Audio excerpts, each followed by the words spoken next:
We're also waiting on Masao.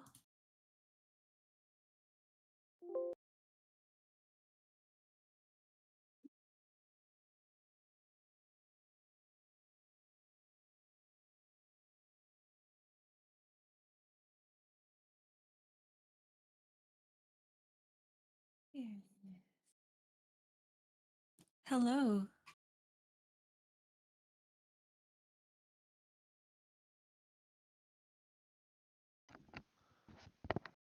How's everyone doing? Good. How are you? Good. And how are we? Welcome, everyone. So, we'll go ahead and start as we slowly wait for people to come in. Welcome to How to Break into the Industry Concept Artist Edition. So, I'll let you present yourself, Masao, and you can then present our guest for today. Hello, my name is Masao Kobayashi. I'm an indie producer in Montreal working for Studio Cut to Bits. Today so I have been the host of this series of roundtables, and this week this month it's going to be concept artists and illustrators. So yeah, I'm very excited to be here with you today, and I think this is a very high interest topic. So yeah, I'm very excited for everyone to get all the good information.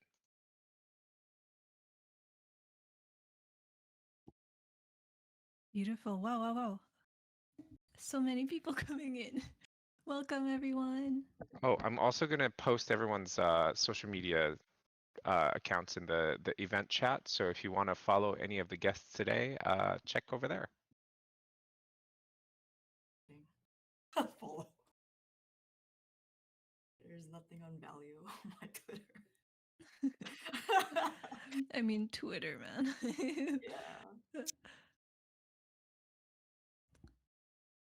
Okay, so should I leave it to you, Masao? Sure. Who wants to go first?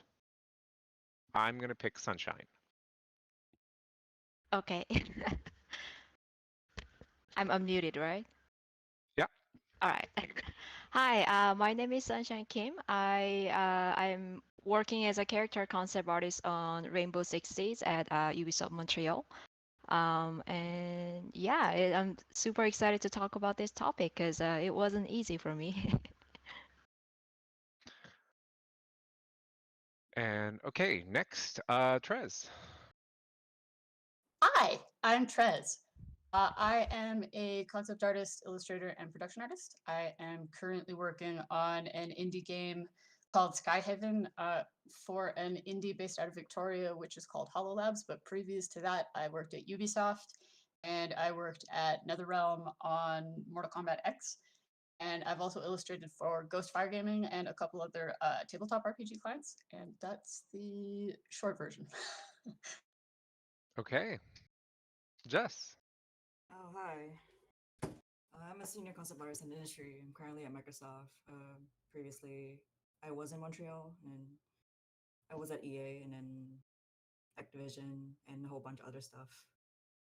Very long, very boring. I worked on a lot of pew pews, if anybody's interested. Pew pew games. Genre is very strong. And yeah, hopefully this talk will help everybody who's trying to get in and like what to look out for because it has changed a lot since like it changes very quickly.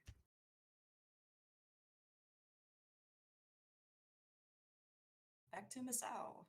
Okay, so I have completely forgotten what we're going to start with. Let me look up our questions.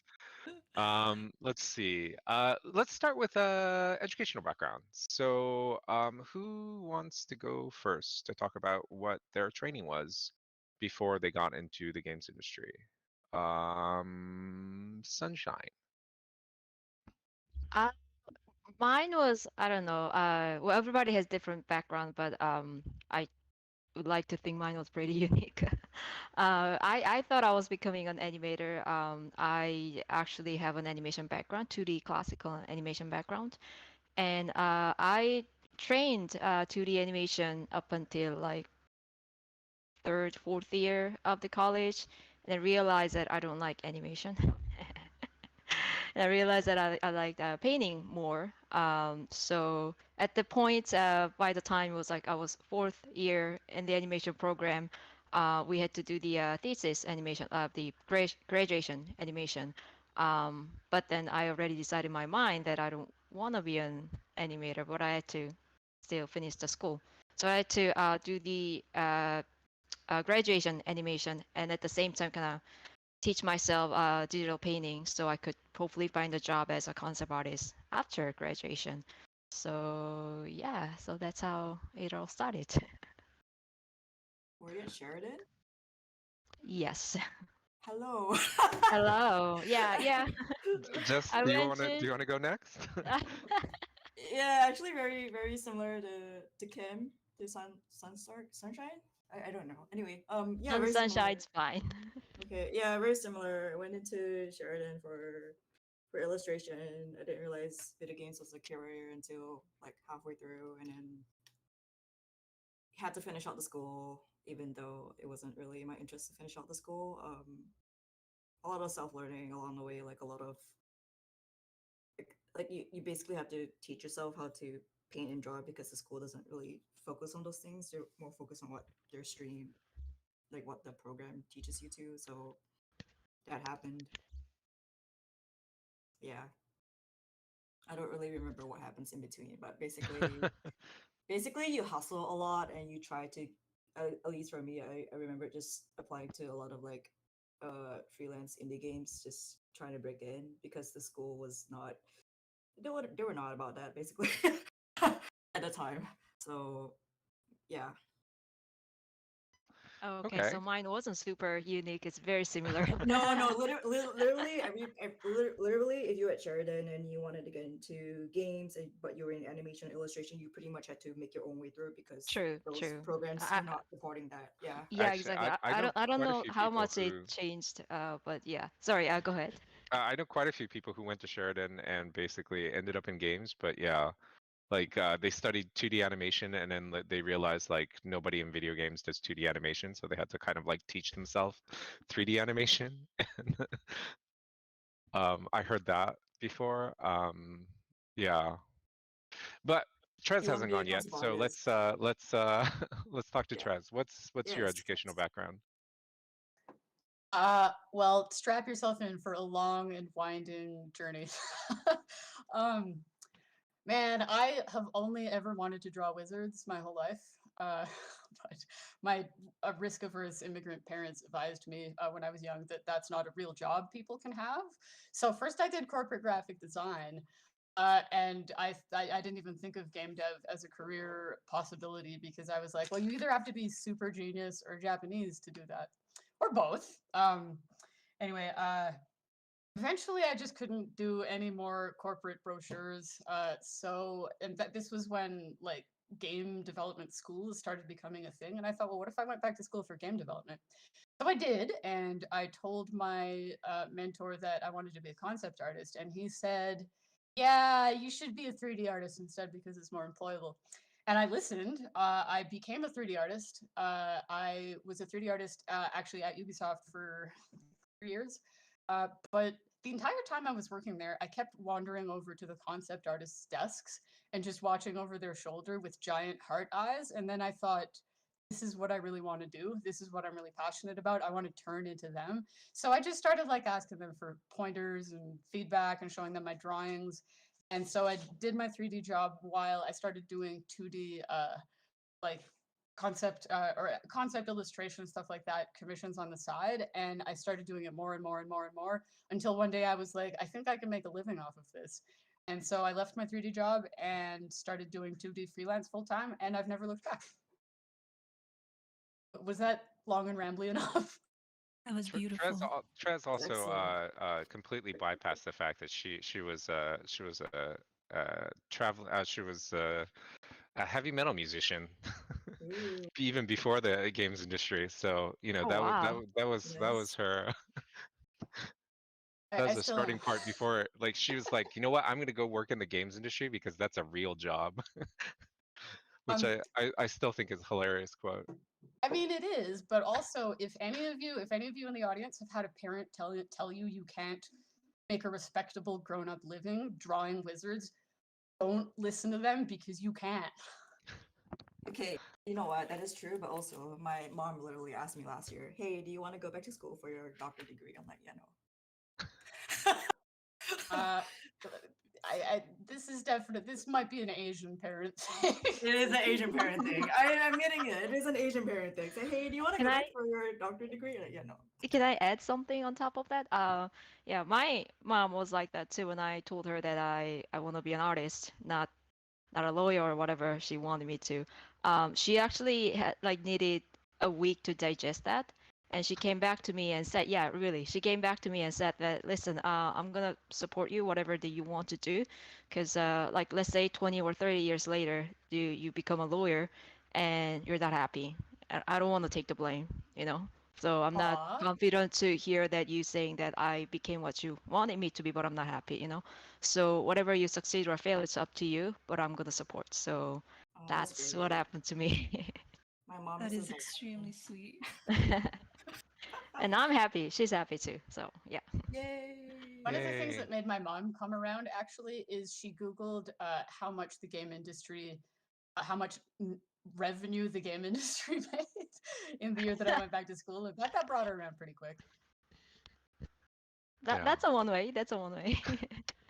One of the many Um, ways. yeah.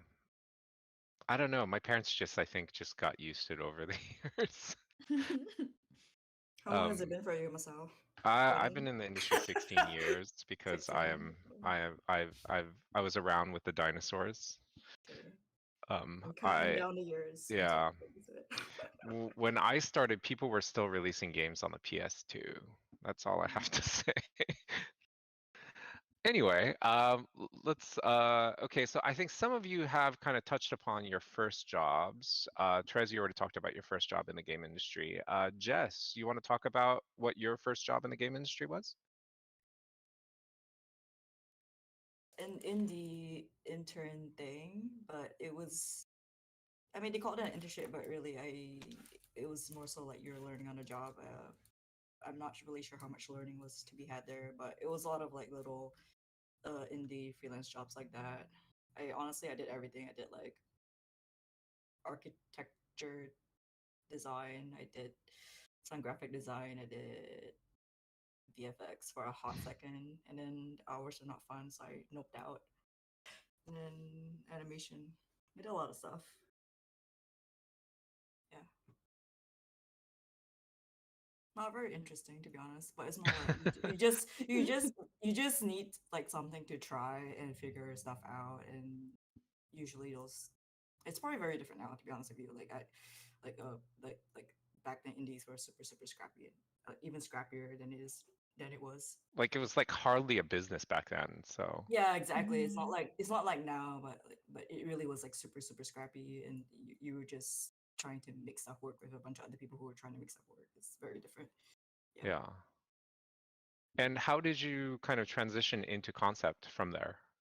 I was always in concept, but the funny thing was you kind of had to fight for that role. Like you have to show that you wanted to do concept, and you were always doing concept in that sense. Like even if you had the, like, I had like graphic design side jobs, or like I had like architecture design side jobs, right? I was always like angling for the Hmm. concept art role. Like I was still doing concepts basically, regardless of what happened. And like even in animation, I had a biz dev role, so that was always my end goal. Like I had to basically kind of hustle for it. Like if you want to do that, then try to put yourself in that role, show that you want to do it, I guess. And then it also helps to prep for a portfolio, right? Because you're just using it as like a sort of like a stepping stone thing. Like I still want to be concepts, so I'm going to do my best in this job, even though it's not related right now, and then apply for another job in which I am actually a concept, I guess.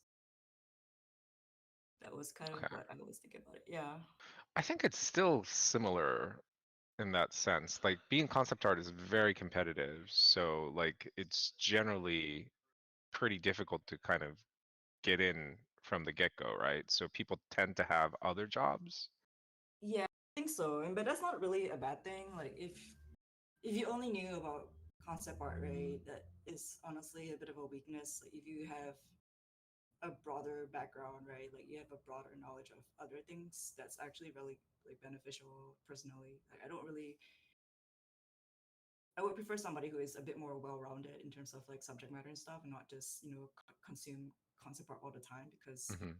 you kind of just eat your own tail. Like the entertainment industry has always been recycling ideas and things like that, and you can get very like you're just recycling ideas over and over when your job is actually to introduce interesting ideas. I guess that's just my personal take. And Yeah. it doesn't really matter if you have like formal art education or not. Like a lot of things nowadays tends to be like there's a lot of like schools out there, a lot of like gun ropes or even YouTube just to get started about what is good design. And I think like we did mention as well, like there's something there's a difference between being like an illustrator and being like a concept artist, and a lot of people tend to conflate the two.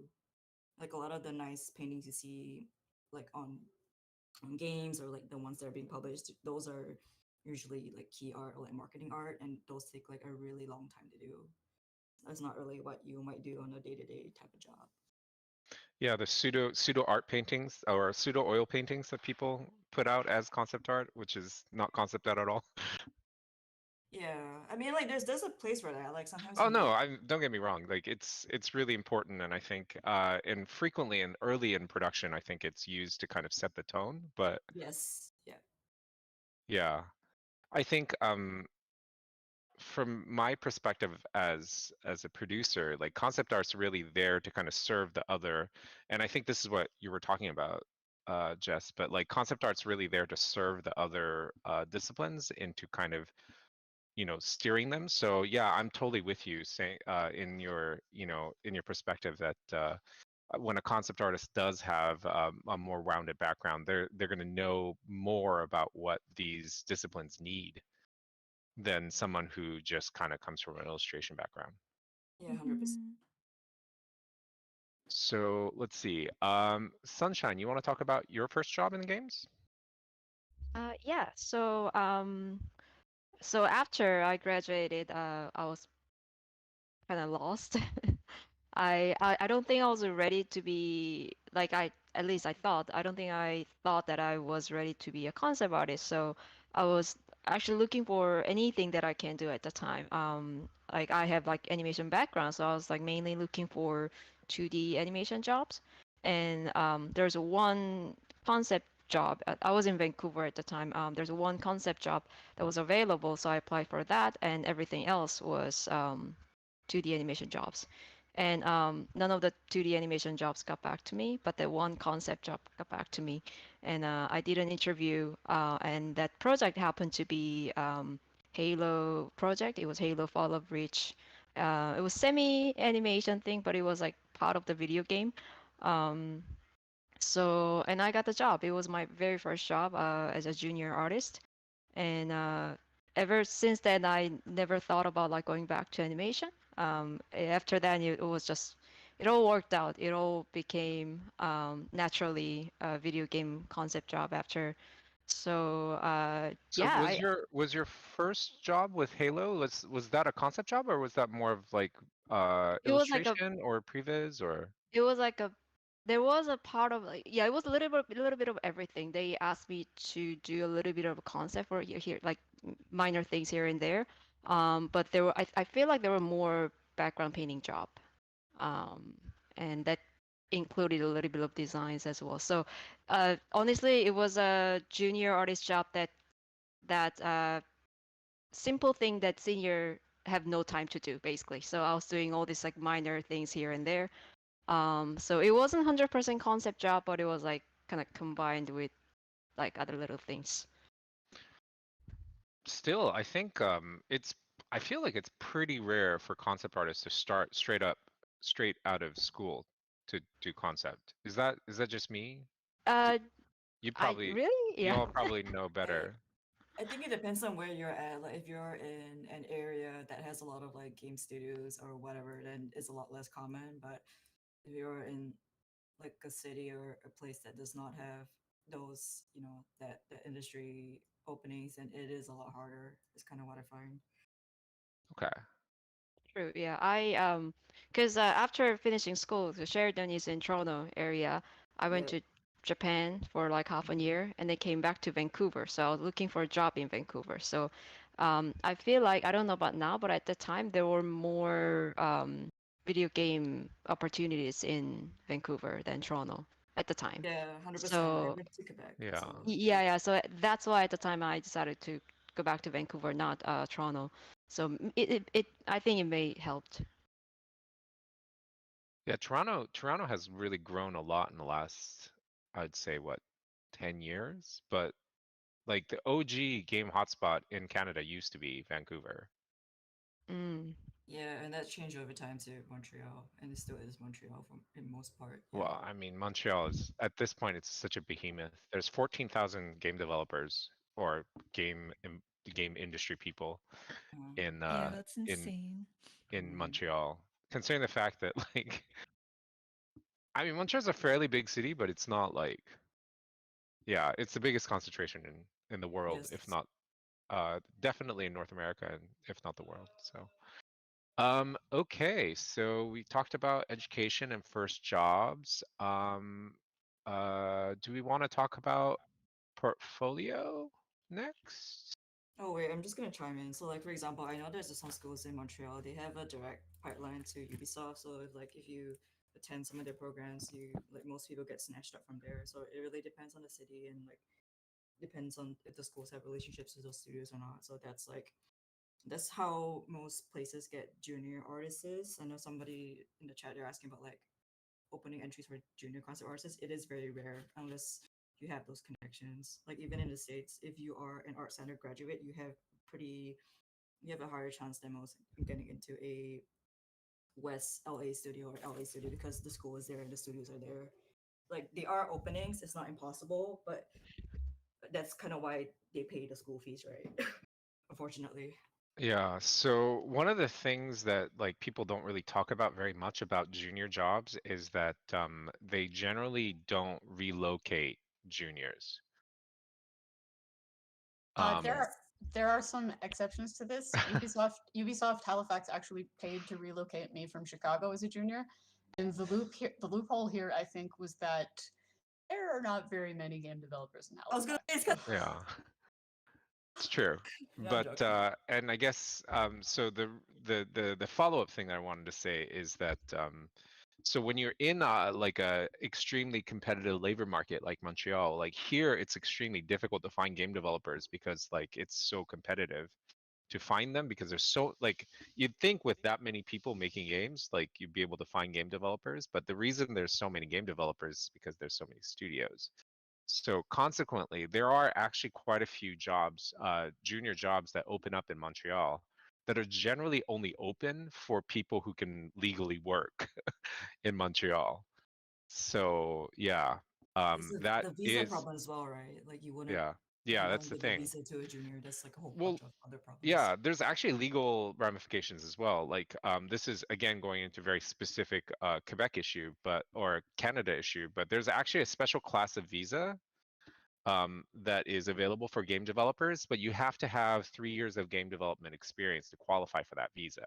So if Mm-hmm. you're a junior with less than 3 years of experience, you can't get that visa. Mm-hmm. So there's like actually like even outside of the studio, there are like kind of systemic reasons why juniors are not getting brought into Montreal to work in these giant studios. But so yeah, let's talk about portfolios and because I think that was one of the topics that you guys mentioned that you wanted to address. Um, Trez, you want to talk about what's in your portfolio and how you chose what's in your portfolio? Well, before we get into that, I think we need to talk about like the really, really important question of what concept art is, because I think Oh, this it's is true. not a, Yeah, that's a good subject. Yes, please start. there is enormous confusion about this, and you don't really know until this is information you don't really know until you need to, you know. And I think like when I started thinking about it, I didn't really understand either. Basically, like when you see when most young folks see like a beautiful digital illustration on the internet, and they just think that's concept art. It is totally not. A finished illustration, like a couple other people in here have said, is it can be an illustration. It can be like key art or marketing art. What concept art actually is basically a blueprint for the rest of the team to work off. You know, anyone want to back? Anybody want Yeah, to back me up? I'll back you up. So basically, as a concept artist, you're supposed to be supporting the other team. So what by that I mean like in the pipeline. So if you have a good understanding of the pipeline, it puts you in a better spot to obtain a job because you understand how your job works, how you work in the team. Like like you're not there to be a rock star. You're not there to I know everything. Therefore, everybody will do what I say. That is never happening unless you're a creative director. So get it out of your head immediately. That is not happening. So So, for and there are a lot of. instance, Oh, go ahead. Yeah. so for instance, like I think when a lot of young aspiring concept artists see these big, beautiful illustrations and they want to make them and they want to make them professionally, that might not be what you're doing. What you might be doing is doing 100 different variations of peripherals for a sniper rifle. like, like your art director might come over and say, okay, we're making a customizable sniper rifle, so we need you to design 50 different stocks for it. And so you bang them out quick. You have to do them fast. You don't put a lot of detail into them. And the most important thing if you're working with 3D artists is you have to make something that makes sense for the 3D artist. Like something that can be translated readily into 3D. And having been on both sides of that coin, like having been both a 3D artist working off of a concept and a concept artist who was making a concept for a 3D artist, understanding that relationship and actually understanding a little about 3D is super, super, super important. Kind of like sideway line, but if you have some knowledge of 3D, it is very helpful and useful. I would say it's almost required now. But yeah, like whatever Trez is saying is basically what are the needs of the project? What do they need to build out the world? And that includes things like they have no idea what this environment is. All you have is like a single sentence, and if you're lucky, you might have reference.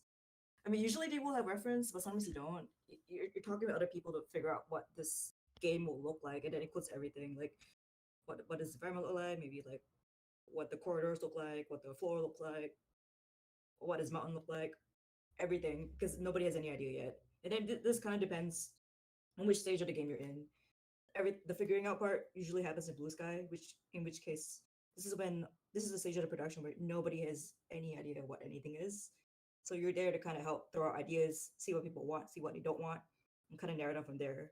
Usually, if you get hired into a job as a junior, it's probably going to be like production stage, where everybody has a lot of the big keystones figured out. Which by that I mean the art director is mostly figured out. You know what the game should look like. You know what's the visual target of the game, what is the style of the game, basically what makes the game look the way it is. Like World of Warcraft looks very different from say Apex, right? By the time you get into, if you're hired as a junior, usually those elements of the game are already figured out, and it's kind of your job to kind of design things that are in the style of that game. Post production is usually you cleaning up a lot of extra stuff. Like maybe this is when you likely do some of the probably any like marketing bits that they might need you to do. Any like leftover graphic design stuff you need to do, like posters or whatnot that you might be able to help with that because you know how to paint and that's useful. um Maybe even some like matte painting stuff, which I've did before. Like it really depends. So post production is usually when you're preparing to ship, and that's when you start to do a lot of like cleanup type stuff for the rest of the team. And then you might even start on the next game if you're at a studio that plans ahead and has like plans for another game. So it just really depends on which part of production you enter in. But yeah. I also think that like this distinction is really important to draw because like when I've talked to aspiring concept artists before and actually explained all this stuff, like I've kind of seen some of their faces fall and had them go, okay, well maybe an illustrator is actually what I want to be. When I was like, you're gonna iterate constantly and you're gonna be constantly bashing out like quick rough stuff and you can't get attached to it because a lot of it's gonna get thrown out and like nobody's ever gonna see a lot of it. Yeah. You could be making like 150 pieces by the end of the game, and you can only like publish like 5. Yeah, Yeah, I exactly. also wanted to add that concept art is never a final product. You just have to remember that. It's just again like a jazz interest covers everything, but it's just to begin with, and it's also very important to team play with your 3D artist. So I think yeah, that's just a simple way to think about. It's never a final product. Yeah, you're helping to define the final product. Your stuff is never in the game per se. It's the 3D artist's stuff that's gonna be in the game, if that makes sense. Yeah, if you're lucky, you might get it on like an art station dump. I mean, you will, but it depends on the game. Yeah, and then oftentimes your favorite ones don't make it in, and they're covered under NDA, so no one can ever see them. Yeah, because they're not picked. You're like, woohoo! And you cry to yourself. With that in mind, should we talk about portfolios?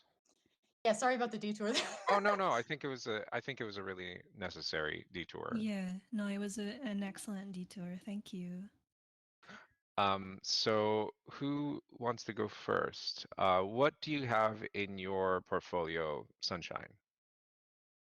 Um, well, I guess I have to start from like what I used to have as a junior artist because it changed a lot since.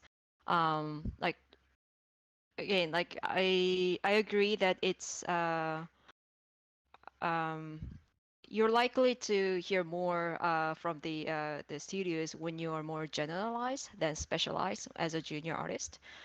So I try to have like a bunch of everything. I try to have like a little bit of a prop design, a little bit of characters, of course, is what I wanted to do. But mainly characters, but I made sure to have like a little bit of environment design, props, and um, so I would look like I can do anything, you know. So I mean, if you're like really really good junior and then you know what you're doing, you're already like a way higher level than other juniors. I guess it's okay to be specialized, but I was never there. So I tried to sell myself as kind of well-rounded artist. So and that's the job eventually that I got. My first job was basically to do anything basically anything that senior artists have no time to do. So little things, character, props, environment. So I got to touch everything. So I think that helped. The fact that my portfolio was generalized at the time, I think it really helped. But as time goes by, as I have more career, I have no interest in environment or like weapon design or anything. So I got rid of them gradually in my portfolio. So I mainly have more characters and illustration actually too in my portfolio right now. But and that's because I have more career and I'm more specialized character concept artist now. But as a junior artist, my portfolio was more well-rounded.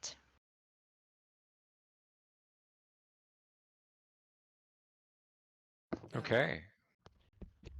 How about you, Jess? well, I'm gonna say like take all portfolio advice with a grain of salt because what works for us may not work for you.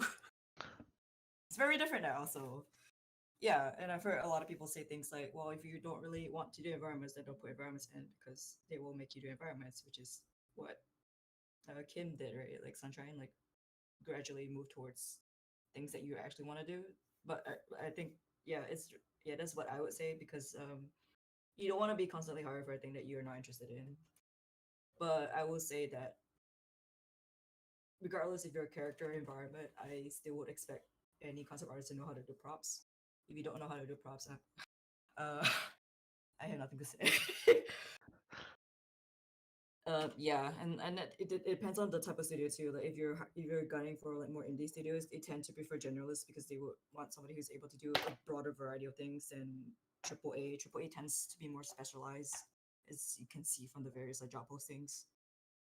So it really depends on what you're targeting and like portfolio stuff. I mean, make stuff that you want to make stuff gone towards the studio that you want to join, or at least a genre that you're interested in. Like if you're interested in fantasy or like do fantasy stuff, you want to do fantasy and sci-fi, do those things. Having a broader variety of genres can help you out as well, but just make sure that you actually enjoy making those things as opposed to like, oh, I make things because I need a job. Like that's not gonna get you very far because it becomes becomes pretty obvious once you're in a job and you're not able to actually perform the job. So yeah. There's a question. It says, how do you combat that when you apply to multiple studios? You can have separate portfolios for separate studios. Like you can separate out portfolios. Like that's fine. Most people are not gonna ding you against it. The only thing I would say is that yeah, just make sure that put stuff in that you are actually willing to do, because game production is very long. It's at least like at least a year or 2 years or 3 years, depending on the game. If you're working on a new IP, it could be anywhere from like 6 years or whatnot. So be prepared. And like I think Sunshine is on a live game, right? So they have to ship pretty often. So you're kind of like releasing stuff on a constant schedule. So you gotta make sure that you're able to do the work basically. Yeah, it's a very fast pace.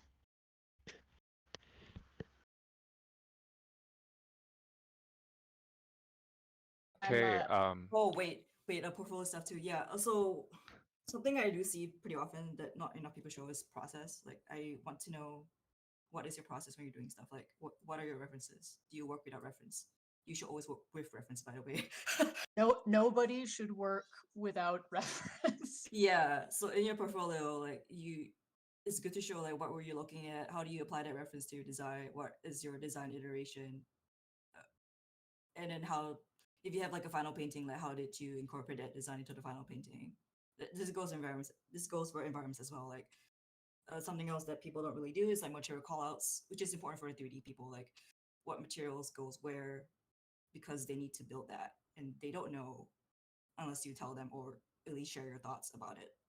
Do not do video reels. Nobody has the time for that. Yeah, please don't do video reels.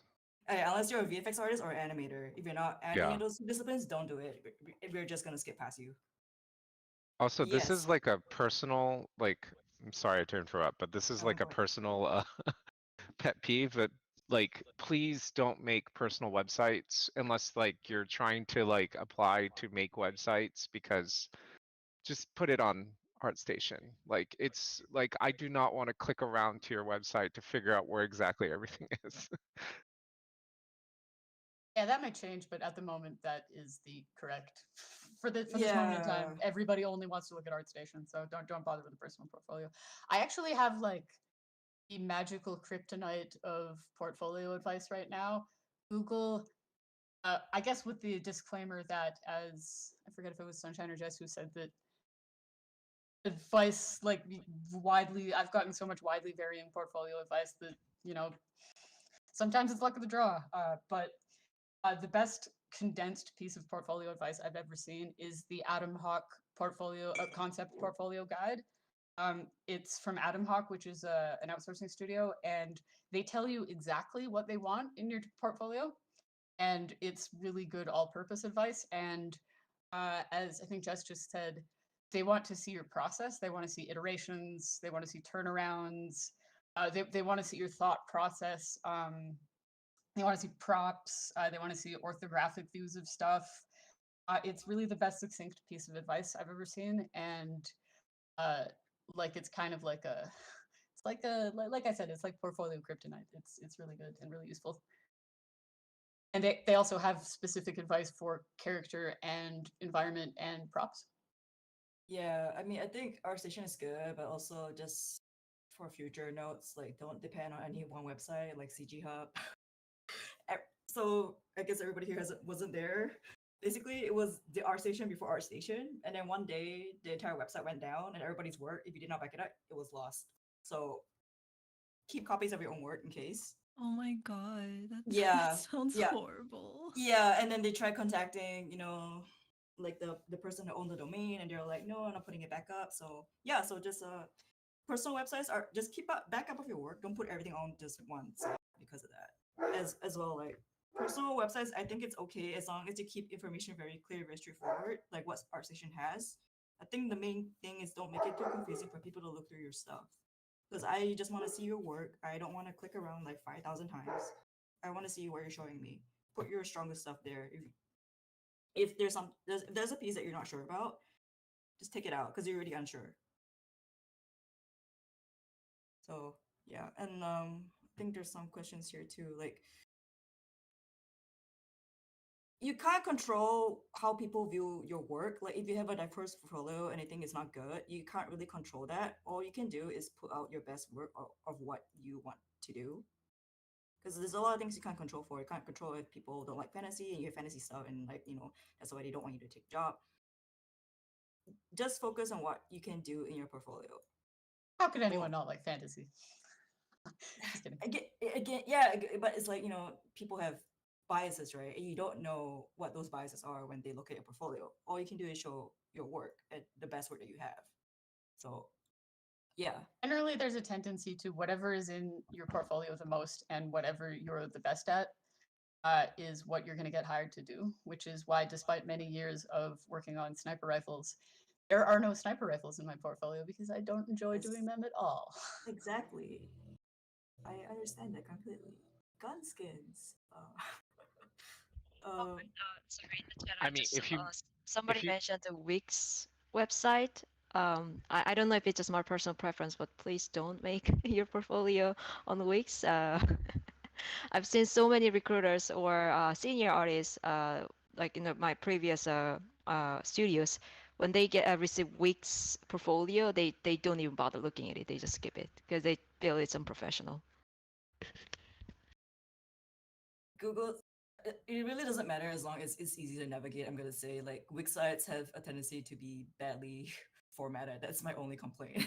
Yeah, exactly. I've seen good Wix sites. Don't get me wrong, but it's a lot safer to go with ArtStation or with like Squarespace or something that's super simple. That's easy to navigate. That's always the thing. Yeah. did somebody say GitHub pages? You're an artist, please. No, Wix No, no, pages. no. There's Yeah, no GitHub. somebody in the event chat said something Oh. about GitHub pages. Like, no, don't put it in GitHub. If you're a tech artist, sure. I mean, that's fine. Hey, Nate here. I'm just going to jump in on the portfolio discussion, the personal website discussion a little bit. Our advice is really, the easiest, simplest thing. So, ArtStation, right, is really easy to navigate. Everybody understands it. We like just using like Notion pages because it's really hard to over design pages. And what we're hearing here, from the panel is just make it really easy for us to find your best work. And the recommendation against personal websites are, if you're not a web designer, you're probably not going to make a great website. And then your not great website is going to be really difficult to navigate, and it's going to be hard to find your best work. So, Exactly. if you're a great web designer, in addition to being an incredible, concept artist, right, then go make that great website that you know that you can deliver because that's what you do. But most of us aren't going to be great web designers in addition to all these other fields. So if you're not great at it, if you're not going to make it high quality, then stick with what is tried and true and trusted. Oh, and one last thing. If you're not trying to get not safe for work, try not to put not safe for work stuff in your portfolio. This is definitely something that I've heard in larger studios, because like basically your portfolio is going to be handed from person to person, and like it's like an uncomfortable conversation that people don't want to have, to say that, like, by the way, there's some naughty bits. So Yeah, like be aware that sometimes the recruiters are the ones who look at your stuff first and not, artists who get that, like not safe for work, like most of us don't care, but other people might, Again, though this is one of the biases things that you can't really control, so it's better to just take that option out completely. If you want a not safe for work portfolio, you can just have it on a separate site. Like just don't have the work that you want to do and then the not safe for work stuff together, because that sends a very mixed message to most people. I would say resume is important. Cover letters are good too. I saw an earlier question. Cover letters are also good if you write them properly. Don't send your cover letter to the wrong studio because that will give you an instant no. I've seen that happen. Dear Bungie, where you're applying to like Blizzard, don't do that. Control F. Use Control F. Yeah, I would say that even though cover letters and resume is important, the most important bit is to your portfolio. If your portfolio is not good, we usually don't look at the resume or the cover letter. Yeah. Oh yeah, absolutely. Yeah. Everybody pretty much starts with the portfolio. Like if the portfolio is not good, we're not going to spend any time on anything else. Yeah, we barely like the art teams I've been on when we looked over applicants together. Like we barely looked at portfolio or at resumes rather. Like education, like no one cares if you went to art school. Nobody, literally zero people care Yeah, where you yeah. where you went to school. I would say like for students and stuff, it's best to put relevant experience first. Because again, like what Trez is saying, I don't care where you went to school. I care what is your most relevant experience. It can be freelance. It can be no experience. That's fine too. But yeah. Is ageism an issue in concept art industry? Concept artists tend to be older, so I think less. What do you all think? I mean, this whole industry is really young. I don't understand. Like the oldest dev I worked with is like what 50 or something. That's Yeah. it's not. Sorry, Yeah. what do you mean like a age issue? Like the older you are, it's Older harder entry to level get this applicants. industry? I Well, mean I that don't think. happens too. I'm sorry. Yeah, but I'm like, looking at the event chat. oh yeah, I might have missed the question, but like in my personal opinion, it was never a problem in North America, but it might be different in other countries. Like especially, well, I can't tell from Korean perspective. Like in South Korea, um, yeah, they do check your age, I heard. And the older you are, let's say you are junior artist and you're like 37 years old, then they might pass it. It's weird, Yeah, yeah. it's the same with Japan. Japanese resumes actually have their age in it. Yeah, same in South Korea. Frequently a picture of themselves as well. Um, and yeah, like if you're looking for entry level job and you're not like, I don't know, 23, Young and 24, fresh. I it's don't know. yeah, it's they tend to look down on that, but that's not a game industry issue. It's a kind of a Japan as a whole issue. If I'm anybody's worried about this, like if anybody's listening to this and like getting nervous, and just so you know, I got my first junior job in my 30s, so you're fine. You'll be Yeah. fine. yeah. Well, the I'm game gonna industry over here, there's a lot of people who pivot into it, so it's not really uncommon to get like quote unquote older people trying to get entry level positions. I don't think it's generally an issue. yeah, and I'm First of all, actually you don't even see your age or photo on your resume. yes, this is what I was gonna say. Like I would actually advise putting your photos on your resume because again, you don't want to create that unconscious bias. It does happen. You want them to judge you on your work, not on what you look like. So yeah. What else? Should we have about 10 minutes left. Catherine, do we have some Yeah. questions that we want to So field? so we have like 12 minutes, maybe a little more depending on the questions. So if you have any questions for our guests, please ask them in event chat.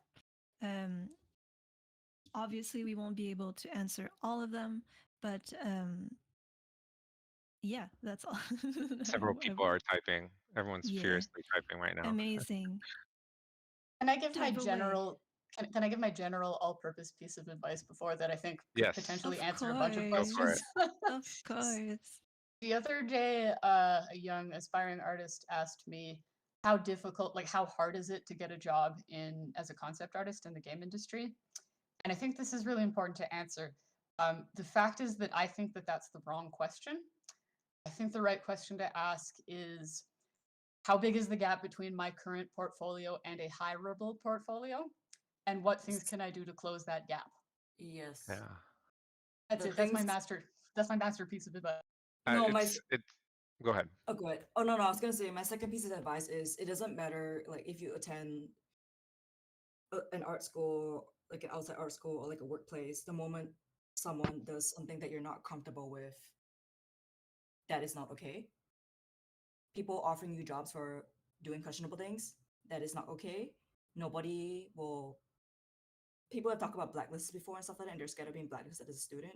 I'm going to tell you that studios who hire, they don't hire based on a single person's blacklist recommendation. There's usually almost always a panel of interviewers. So all of that is just bluff. Don't let people force you or intimidate you into doing things you don't want to do just because they offer you the job.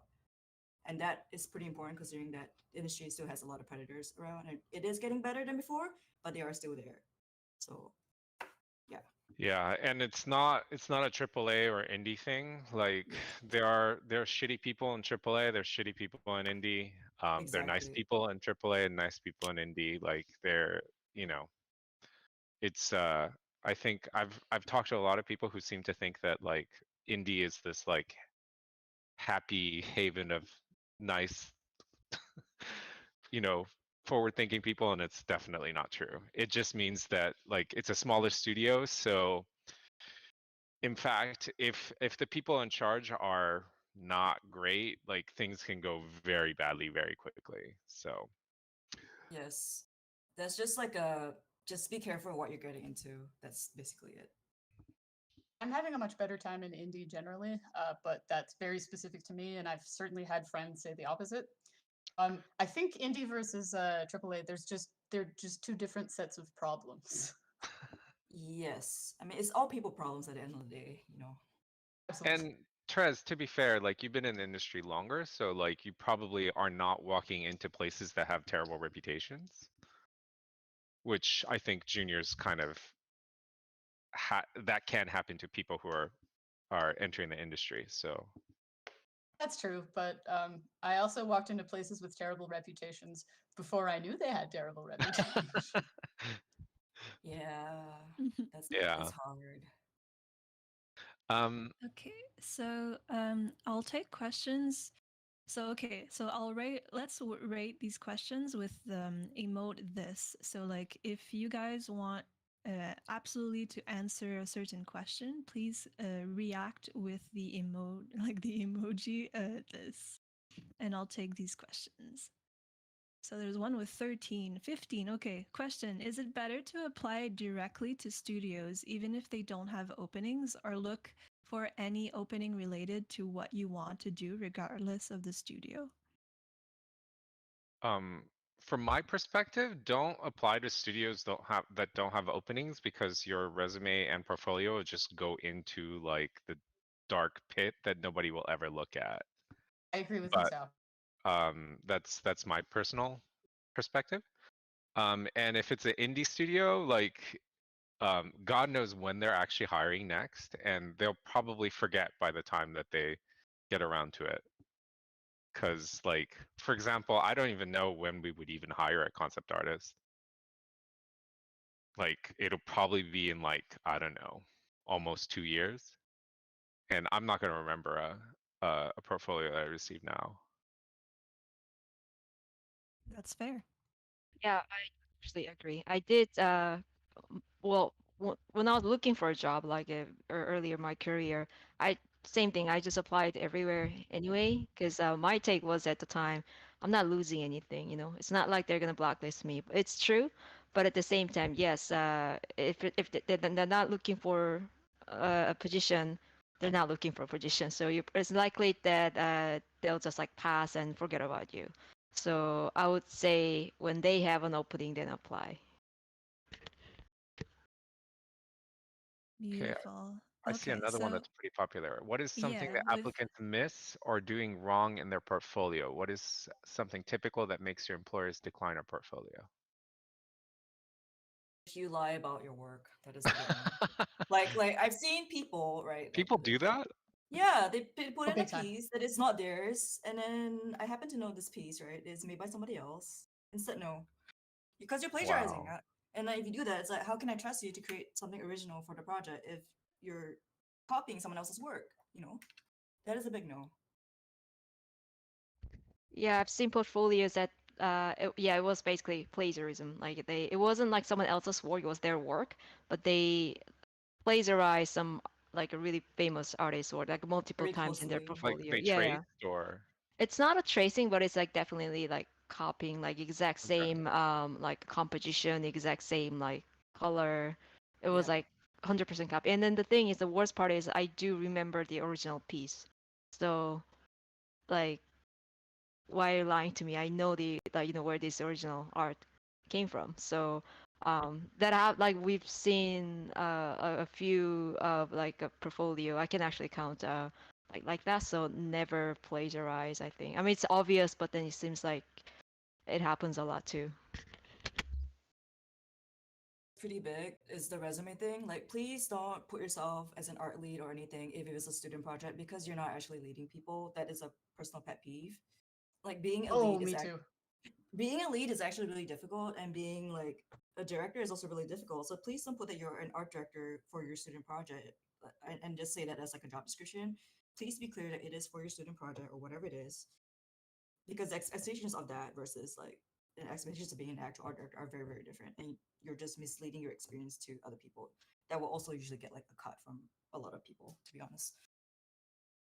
Also, if I see stuff in your portfolio that makes me personally uncomfortable as a woman or as an Asian person, I'm not going to want to hire you. That's fair. Yeah, don't paint racist things. I'm not gonna hire you either. I can't believe this has to be said, but you know it does happen. Yeah. It does. And It if does you happen. don't know what constitutes racist artwork, ask a person of color. We can tell you. Multiple people of color, because sometimes Yes. you get, how should we put it, pick me No, POC people who want to absolutely. say that everything is okay, and it's not. There are But also, definitely things that there are lines to be crossed. and just a variety of perspectives is good too, because we don't all agree with each other on everything, unfortunately. So we have like 5 more minutes. Let's see. So there is a question that stood out to us is what should students put as a title for their student projects then? No, I actually answered that. Oh yeah, you did? Uh, Okay. Cool. Did I s- Amazing. I will take then I had one really interesting Let's see. Where one. do you guys look for job openings for specific locations? I've mostly worked remotely, but want to find a studio job. A lot of jobs are remote now, so I don't think that's gonna be an issue. But of course, because it's remote, there's a lot more competition, more so than before. Yeah.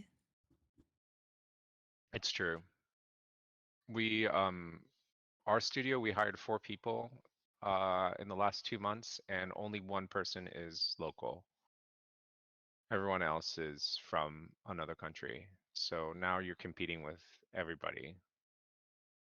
Yeah.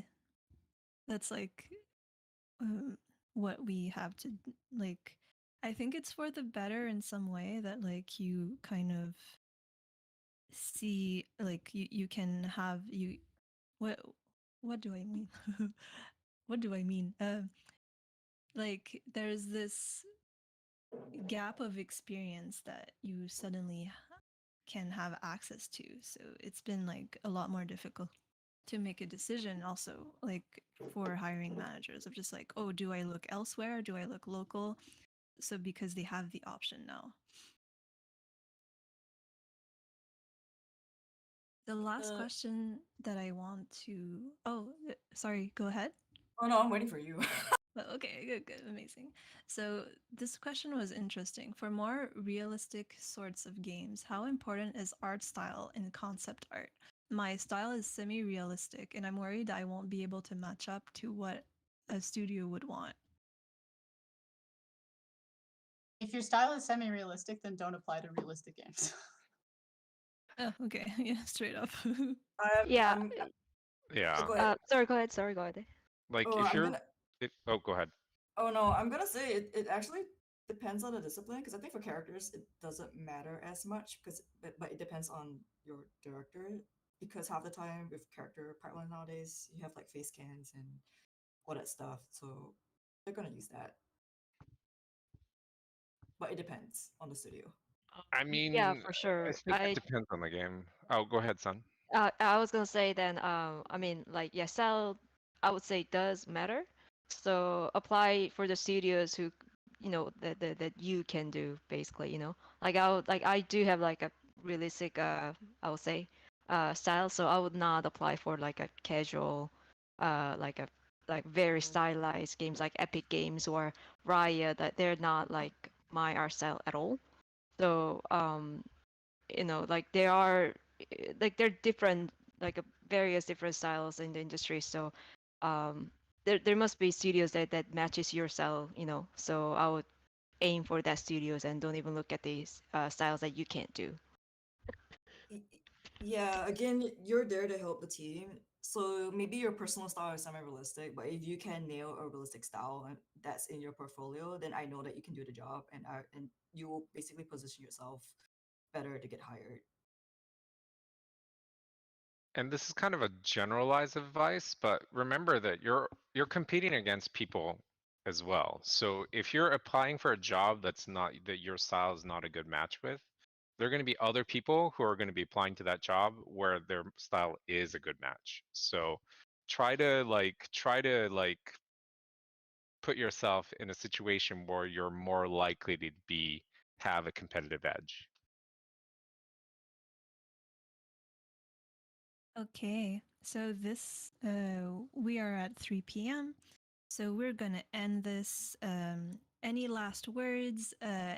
So we also encourage you guys to share your links, like any social links that we can follow you at.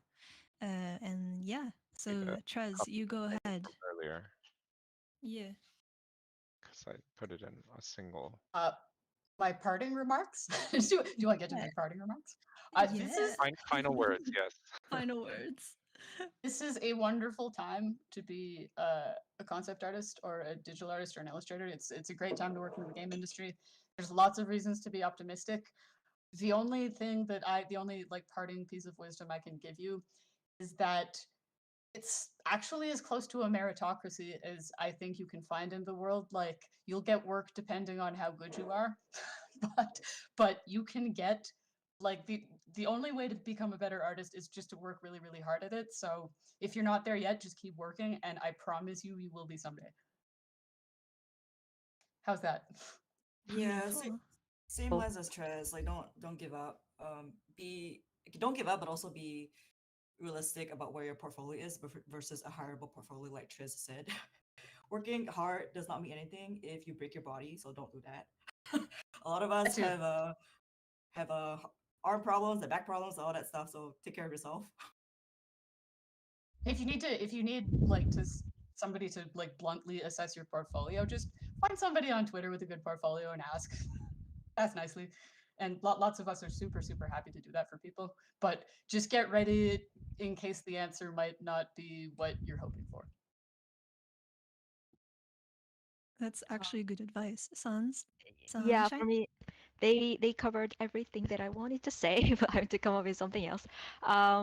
It is a very competitive industry, but at the same time, it's a big industry. So I like a few years back then, I never thought that I would get a job in a video game that I really like, but it happened. But like it's I don't think there's like here's the thing. Let's say that the only way to not get a job is quitting, basically. Like as long as you keep applying, you keep polishing your skill, there's always a chance. It's a big industry, so don't uh, don't be discouraged, by one decline. You've applied to one studio and you got declined. Just move on. There's always other opportunities. So yeah, just get used to fails, and you'll get there, before you know it. Awesome. Masao, any last words? Um, I guess thank you for coming, and we'll have one of these regularly for different disciplines. Please remember that getting a job in the games industry is difficult, and getting a job as a concept artist is extra difficult. So, you know, don't get discouraged.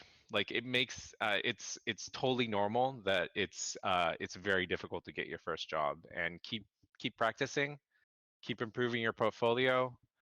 Um, yeah, and as everyone said, it really is as close to a meritocracy as you can get. Like concept art is one of those fields where like the portfolio is a pretty close match to what you're actually going to be doing compared to a lot of other um, jobs in the games industry where you kind of have to guess what people can do. So, you know, go out there, draw your hearts out, and yeah, it will happen if you're good enough. Believe in yourself. Okay, amazing. So I will be closing the stage. Thank you, everyone, for coming in, and have a good weekend. Halloween. Bye bye. Bye. Bye. Bye.